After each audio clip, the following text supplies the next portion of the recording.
ఆడబిడ్డగా పిలుచుకున్న మన విమలక్క బహుజన బతుకమ్మకి ఈ రోజు నుంచి 12A ATG CSR అంటే తను చేస్తున్న పోరాటాన్ని మనందరూ కూడా బాసటగా నిలిచి ఒక గొప్ప అవకాశం మనకు వచ్చింది. దాన్ని అందించినటువంటి మిత్రుడు మన ట్యాక్స్ ఫైలింగ్ ఇండియా కంపెనీ. ఈ సందర్భంగా విమలక్కని చాలా మంది కూడా అక్క మేము మీతో ఉండాలి, మీకు సపోర్ట్ చేయాలి, మీరు మాతో రావాలి, మాతో కలవాలని చాలా మంది చెప్పారు.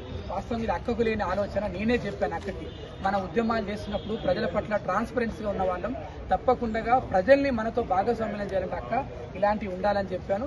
ఈ సందర్భంగా బహుజన బతుకమ్మని ప్రేమించే వాళ్ళు, విమలక్కని ప్రేమించే వాళ్ళు, అరుణోదయ సాంస్కృతిక సమైక్యని అభినందించే వాళ్ళందరూ కూడా నేను అప్పీల్ చేస్తా ఉన్నాను. 12A ఉంది మనకి బహుజన బతుకమ్మకి, ATG ఉంది, CSR కూడా వచ్చింది. కాబట్టి మీ అందరికి కూడా నేను మళ్ళీ చెప్తా ఉన్నాను, మన విమలక్కని మనం కాపాడాలంటే మన ఉద్యమాలను మనం కాపాడుకుంటే మన బతుకులు బాగుపడతాయి. కాబట్టి ఈ సందర్భంగా విమలక్కకి బహుజన బతుకమ్మ అభిమానులకు అభినందనలు. ఈ సందర్భంగా థ్యాంక్స్ చెప్పండి.